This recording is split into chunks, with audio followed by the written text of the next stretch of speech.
আসসালামু আলাইকুম, সবাই কেমন আছেন? আশা করি অনেক ভালো আছেন। সম্মানিত প্রিয় ভাই ও বোন, সবাইকে জানাই এখন আমার মাথার উপরে যে তাপমাত্রাটা দেখতে পাচ্ছেন, এখন আমি প্রচণ্ড রৌদ্রের মরুভূমির পাশে আমি হেঁটে যাচ্ছি রাস্তায়, বাসাতে যাচ্ছি। এখন রোদের তাপমাত্রা বর্তমান আছে ৪২।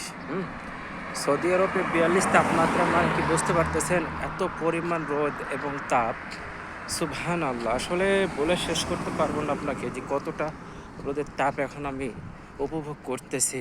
সুবহানাল্লাহ! মনে হইতেছে আগুন, আগুন বুঝছেন? প্রচুর পরিমাণে রোদের তাপ। উফ! আমি যে রাস্তায় হাঁটে যাচ্ছি একটা সেকেন্ড আমার চোখ, মুখ, হাত, পা মনে হচ্ছে জ্বলতেছে। বুঝছেন? মনে হচ্ছে জ্বলতেছে। আর ক্যাপ খুলে নিলে তো মনে করেন যে একদম অবস্থা শেষ। হুম, এত অবস্থা খারাপ রে ভাই। তো সবাই সৌদি আরবে যারা আছে সবার জন্য দোয়া করবেন। সব যারা প্রবাসী আছেন তাদের জন্য দোয়া করবেন। এত পরিমাণ রোদের অবস্থা, সুবহানাল্লাহ! মাথা শেষ হয়ে গেল রে ভাই।